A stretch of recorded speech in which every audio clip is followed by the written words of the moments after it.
I want to teach you how to switch from maybe a mobile editor or CapCut to DaVinci Resolve. There's a couple reasons why you might want to do this.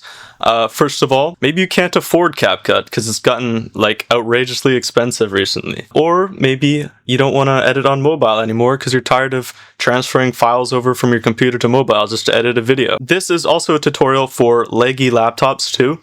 So yeah, this is leggy laptop approved. I am currently on a leggy laptop, so I can confirm that DaVinci Resolve works. Now the first thing you want to do is head over to your browser and search up DaVinci Resolve. So you want to click that bad boy. Any freaking second now, and here we are. So the page looks like this. So if we scroll down just a little bit, we're going to find free DaVinci Resolve. So click free download now. Pick your program. For me, it's Windows. And you're going to have to make an account. Now, just fill this out however you want. You can totally lie on it. If you're buying other products like the editing keyboards and stuff like that, they will ship it to your address. And that's why they ask you to fill out all that information. So now you click that and save it to your computer. Now you just double click to open it. And here we are. This is your project page. So what we'll do is we're going to open up a new project here. We'll name this project whatever we want. Let's say Tutorial Junior, because I already have a tutorial one here. Don't change the location of this, okay? Wow. What in the hell is going on, right? What we're going to do is we're going to change this entire layout into something that's way more clean and way more easy to use. So you're on the edit page. There's a couple of pages down here. Media, cut, edit, fusion, color, fairlight, deliver. You don't need any of those, okay? Right now we're going to work with only edit and deliver. So we're going to go to workspace, show page, and then unclick media. And then we're going to do that again. Workspace, show page, click cut. Workspace, show page, remove fusion. 2 more times, workspace, show page, color, and one more, show page, fairlight. Boom. Now we only have edit and deliver. So at the top left, click shrink. So this is your media pool, your effects, we'll get into that later, your index, ignore that. And your sound library, which you can download for free. And then keyframes as well, we'll get into that later. But for now, just go to your media pool. Why is there 2 things here, right? Just click this button at the top left. So now let's deal with these 2 screens here. We'll click this button right here at the top. It's a single viewer mode. If you hover over it, just click it. When you hover over the side of a panel, you can hold click to drag it out. And you can adjust your timeline just as is. Now, the last thing we're going to click is Inspector. Now, when you got your screen looking exactly how you want it, or exactly like mine, go up to Workspace, go to Layout Preset, and save Layout as a preset. And we're just going to call it Basic Layout. Okay. Now, once you press Enter, it should save. And to double check, go to Workspace, Layout Preset, and it should be right here, Basic Layout 1. And all you have to do to load it is Load Preset. Or you can update it, export it, delete it, whatever you want. Next thing we're going to do is add our footage. So I recommend you follow along with this tutorial. Either play the video on your phone or on a separate smaller screen. Now to import footage, go to your file that you want to import it from, and you can drag it onto your and you can drag the footage onto your timeline or right in the media pool. It'll say change project frame rate. Click change always. Now we're going to go over a couple things on the screen before we get into actually editing. See this section here? Timeline view options. You're able to adjust whatever you want about your timeline. So these are the settings I use. You can change your audio to a non-reactive waveform. You can change the audio and track height.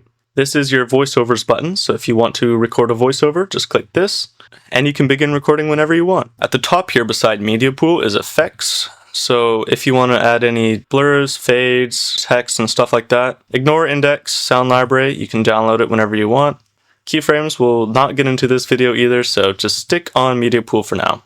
And if it looks like this, remember, shrink. And on this side is our inspector. So if we click our footage, we're able to change whatever we want about it. So we can rotate it, zoom in, add keyframes, etc. As this is a tutorial for laggy laptops, once you've imported your footage, select your footage here in the timeline, right-click it, and generate proxy media. So click generate proxy media. This should take a couple of minutes. Now on the top right of your play screen, click this proxy handling button and prefer proxies. And that way your replay can be much smoother when you're editing.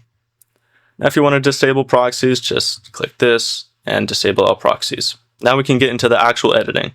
So if you want to move your playhead, you can click and drag it, or you can use your control and scroll wheel just to move around. On the bottom right of your video, you can also adjust the timeline scale just by moving the slider here. If you click extend, you can see the entire timeline. If you click zoom in, you'll zoom in very far in, so leave it on the third option. If you want to zoom in without moving the slider, just hold Alt and scroll with your middle mouse. Last thing we're going to go over before we start actually editing is the track controls. Okay, there's a couple options you can do on the left here. One is disable the video recording track. You have your mute for your audio channels, and then you have your solo option. Lastly, before we get into editing, we have a couple of options on the top that I forgot to go over. We have the snapping tool, make sure this is on, and link selection. So if you click link selection, it will unlink your audio and video, so you're able to select each separately. So click that if you want your audio and video to be linked, or deselect it if you do not. So click B on your keyboard to bring up the blade tool. Now we click A to go back into selection. Just a reminder, clicking B will bring up the blade tool, and you're able to select parts of your footage to delete, or the way that I prefer is clicking A, selecting your footage, and wherever your playhead is, pressing Ctrl and B. We didn't like what he just said, so we select the footage, click Ctrl and B. And now let's say we want to delete it, so we just click the delete key. There's a big gap right here. So press Ctrl Z to undo that, click your footage, and hit Shift and Backspace, and that's called the ripple delete. That will basically delete everything in that little section. Let's say we have a song under our footage here. Let's give it a play. He just said something we didn't like, so we're going to hit Shift and Backspace. And now look, that trimmed our song too. So just be careful when you're using that tool. It is super useful. I recommend using it before you add music. So when you're doing your editing, there's a gap right here, no one's speaking. Ctrl B, select the point where people begin speaking again. Ctrl B again.